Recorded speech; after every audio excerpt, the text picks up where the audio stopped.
Aquí nuevamente con todos ustedes para otra sesión de conceptoterapia, la palabra como una herramienta a nuestro favor, por el lenguaje, por el uso adecuado del lenguaje, de la palabra, que si sabemos realmente, más allá del significado, tenemos un concepto elaborado, probablemente nuestro cerebro lo va a utilizar en mejor forma. Esa es la intención y con esto se sana, se cura y se mantiene nuestra salud que tiene la comunicación con uno mismo y con los demás un elemento importantísimo. Tenemos muchos conceptos todavía que revisar y sacamos uno al azar. Y al azar surge esta palabra, la palabra importante porque es la palabra reparación, que es volver a recuperar la estructura o la función de una determinada realidad.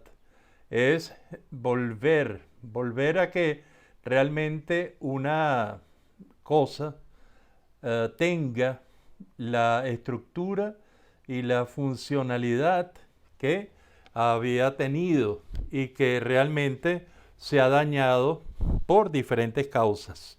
Y esta palabra realmente la consideramos muy terapéutica. ¿Por qué? Porque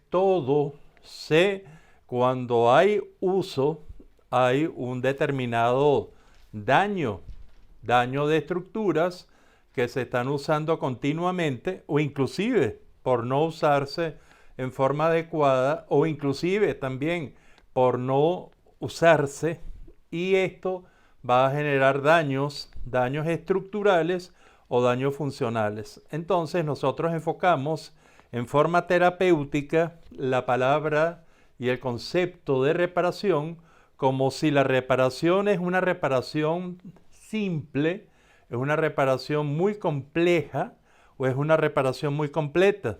Ello depende de si es una reparación funcional, si es una reparación para que se vuelva a tener una función adecuada por exceso de uso, por desuso o mal uso, o si por el contrario es una reparación ya que requiere de una intervención mayor en esa reparación funcional.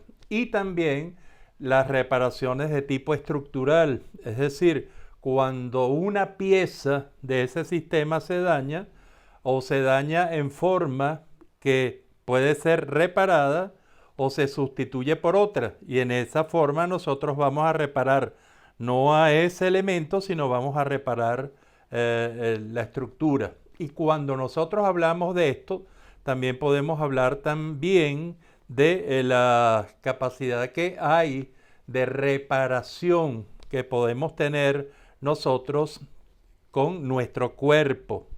Y aquí entramos realmente entonces lo que hace mucha parte de la medicina, que repara, y esa puede ser funcional o puede ser de manera estructural. Y cuando nosotros nos vamos a este campo de la medicina, también podemos encontrar el mundo de las reparaciones desde el punto de vista mental, es decir, las reparaciones para que nuestro sistema emocional recupere nuestras capacidades de reconocer, de sentir, de manejar las emociones de forma conveniente, sin que estas emociones comiencen a dañarnos, tanto a nosotros como a la gente que está junto con nosotros. Y también la parte psicológica que a mi juicio se diferencia un poco de la emocional porque ya tiene algunos otros elementos, por ejemplo, cómo reparar una inteligencia que se comienza a dañar o un sentido de la atención o una de las capacidades que hemos descrito dentro del área psicológica. Y también existen las reparaciones de tipo sociocultural, si estamos hablando del ser humano, esa reparación social, esa reparación que exige de un esfuerzo y sobre todo de la presencia de gente interesada en que lo que está dañado desde el punto de vista sociocultural se reestructure, tanto funcionalmente como estructuralmente. Esta es una palabra interesante, la palabra reparación, y yo les pregunto su capacidad reparadora, tanto de ustedes como de los demás, tanto de lo físico, de lo psicoemocional y de lo sociocultural. ¿Cómo está su capacidad de reparar estructuras, funciones? Es un elemento muy interesante y nos vemos y será hasta la próxima ocasión de estas sesiones de conceptoterapia. Hasta entonces.